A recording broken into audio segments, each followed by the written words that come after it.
안녕하세요 여러분. 오늘의 전자문 사자는 제94화 조차 분리입니다. 지얼조 버금차 안일불 떠날리가 되겠습니다. 조차라 하면 이 잠시 이 머뭇거림을 말하니 짧은 시간을 뜻합니다. 그래서 사자를 직역해 보면 잠깐이라도 이 떠나 있어서는 아니 된다가 되겠습니다. 이 말은 앞선 사자 인자 언척과 더불어 풀이하자면 사람을 대할 때 어질고 자애로운 마음으로 이 가여워하고 슬퍼하는 마음을 잠시라도 떠나 있어서는 아니 된다는 말이 되겠습니다. 공자께서는 군자는 식사하는 동안에도 인을 떠나는 일이 없어야 한다고 강조했습니다. 군자 거인, 군자가 인을 떠나서 오호 성명, 어디서 이 명성을 이룰 수 있을 것인가? 여기서 이자는 이 아칼락이 아니라 어디를 뜻하는 이 어조사 오로 사용되었습니다. 군자, 이 무종식 지간, 위인. 군자는 이 식사하는 동안에도 이 인을 떠난 일이 있어서는 아니 되며, 조차 필요시 잠깐이라도 이 반드시 여기에 임해야 하며, 전폐 필요시 엎어지고 자빠지더라도 반드시 여기에 임해야 한다.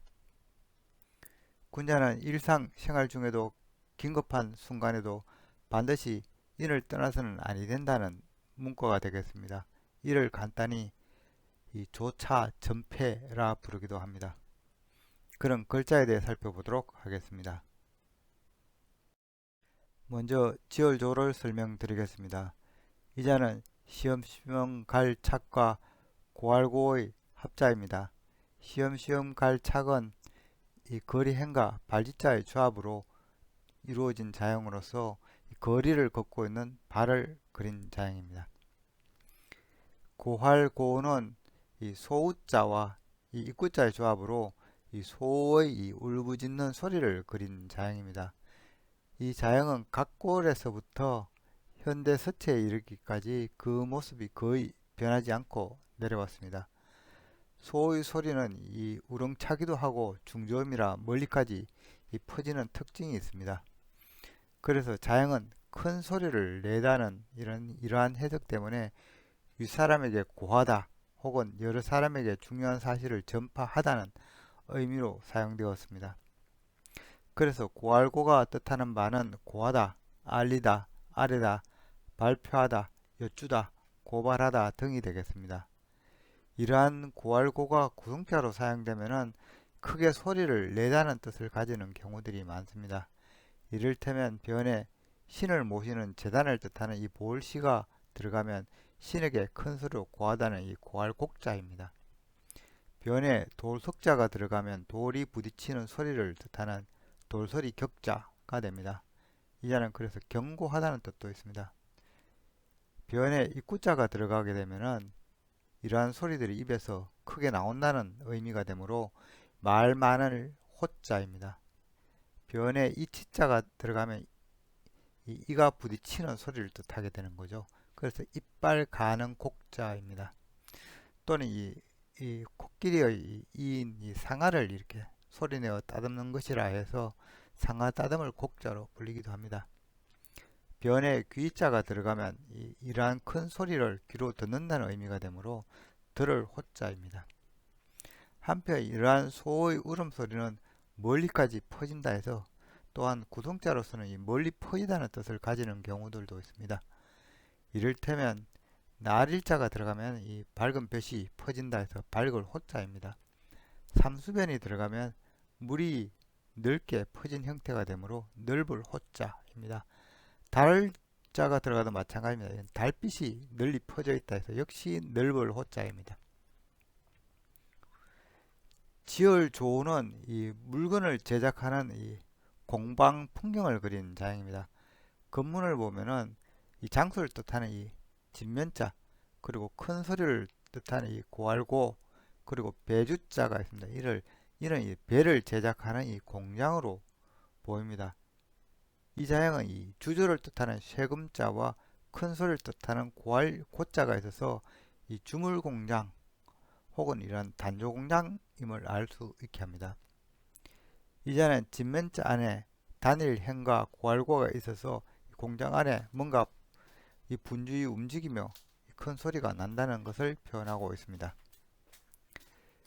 검문 자형에는 이 공장을 뜻하는 이 진면자가 들어가 있는 것도 있고 없는 것도 있었는데 소전에 와서는 자형의 간결함을 위해서 진면자가 없는 형태로 발전이 되었습니다. 소전 자형은 움직임을 뜻하는 이 쉬엄쉬엄 갈 착과 큰 소리를 뜻하는 고할고의 합자로 정리가 되어 있습니다. 그래서 지을조가 뜻하는 바는 짓다, 만들다 또는 저술, 건립하다, 성취하다 등입니다. 또 자형은 이 구성자인 갈착자, 시험갈착의 영향으로 어디에 도착하다, 도달하다는 뜻도 있습니다.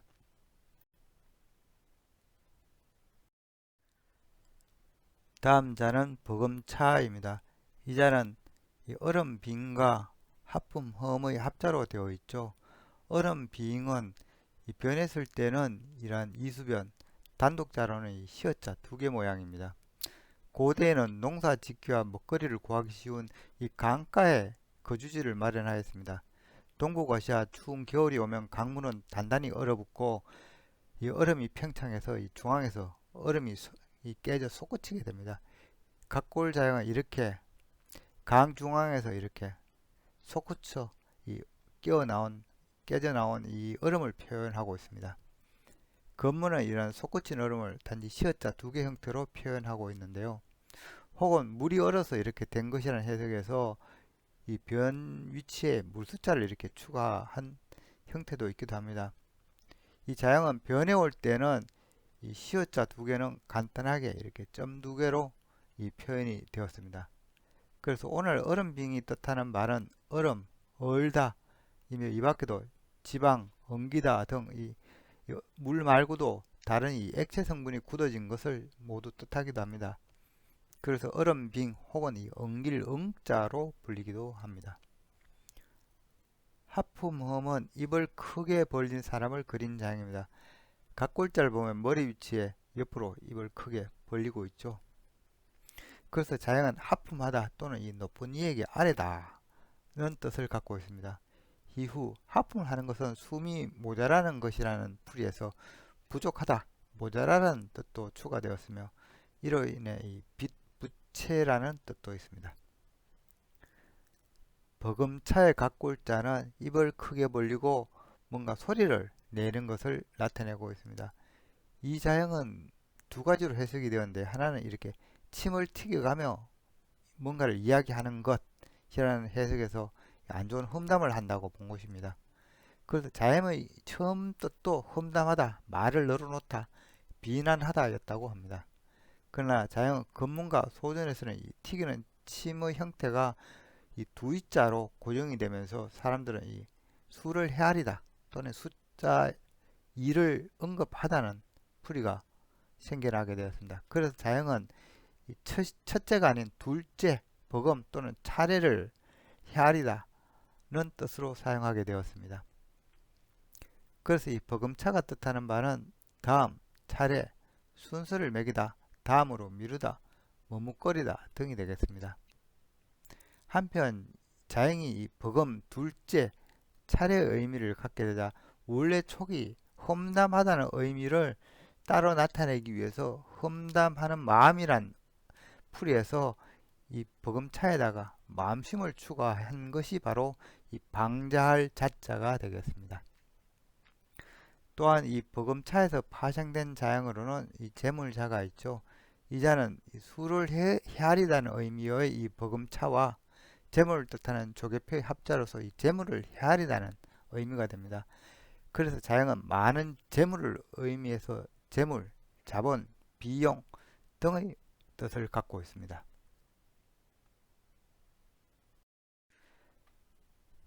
다음 자는 안일불입니다. 안일불은 이 나뭇가지들을 이렇게 엮어서 만든 이 울타리를 표현한 이 상형 문자입니다.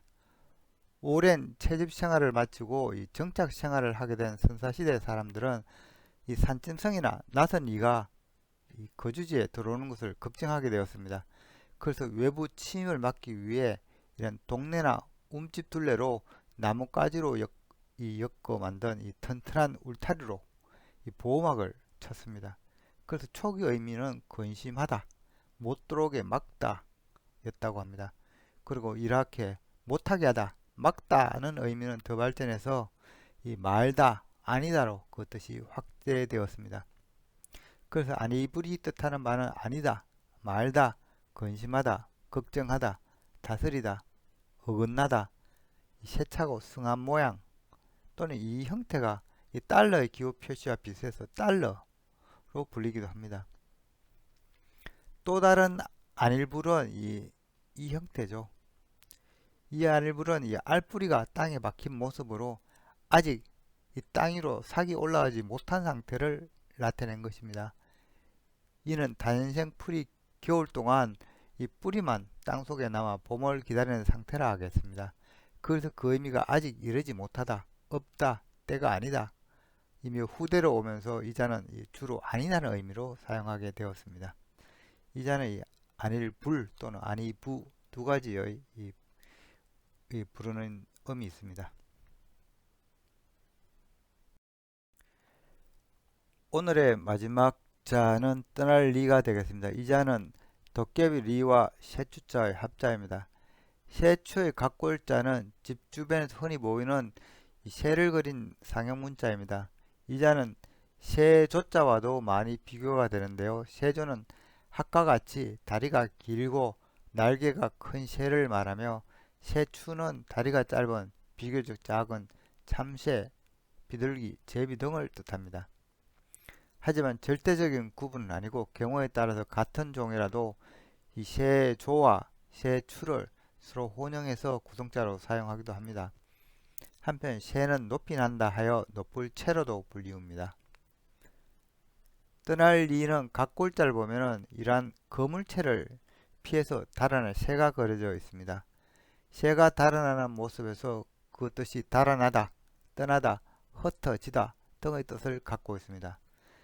자형의 변화를 보면은 건물에서는 거물체에 이 거물체를 잡은 이러한 손이 추가되어 있고 위에 숲을 이미 이 새 추자 대신에 그려져 있습니다.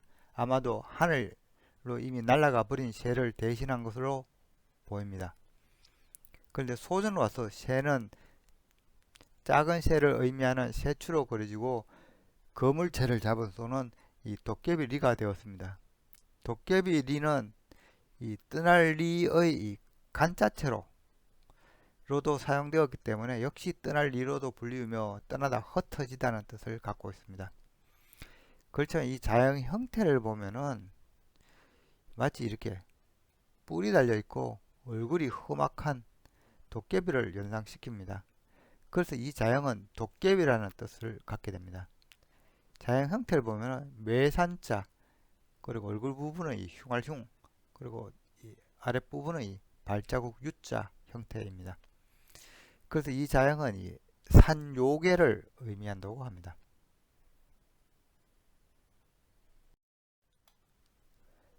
이상으로 오늘의 천자문사자 조차불리, 즉 사람을 대할 때 어질고 자애로운 마음으로 어려운 사람을 가요하고 슬퍼하는 마음을 잠시라도 떠나 있어서는 아니 된다는 사자성어를 마치도록 하겠습니다. 어진 사람에게는 적이 없다는 말이 있죠. 전국시대 양해왕이 명자에게 전쟁에서 패한 치욕을 어떻게 갚을지 묻자 명자는 인의 정치를 베풀어 백성을 편안케 하면 아무리 강한 적도 이길 수 있다고 말합니다. 그렇지만 백성의 삶을 신경 쓰지 않은 상대방 왕은 어떻게 되냐 하면은 피하밋 기민, 그들은 자기 백성을 이 구렁텅이에 빠지게 하고 있으니 왕이 정지, 왕이 가서 이 정벌을 한다면은 부수요 왕적, 그 누가 대적하겠습니까? 고로 말하느니 인자 무적 어진 이에게는 적은 없으니 왕청 무리 왕께 청하오니 이 의심을 거두시길 바랍니다 라고 했다고 합니다. 위정자들은 정말로 자신들이 백성보다 자신의 정치적 이익에 더 충실하고 있지 않은지 묻고 싶습니다. 현 상황을 보면은 지금 대한민국은 어디로 가고 있는지 사뭇 걱정됩니다. 지금까지 시청해 주셔서 감사합니다.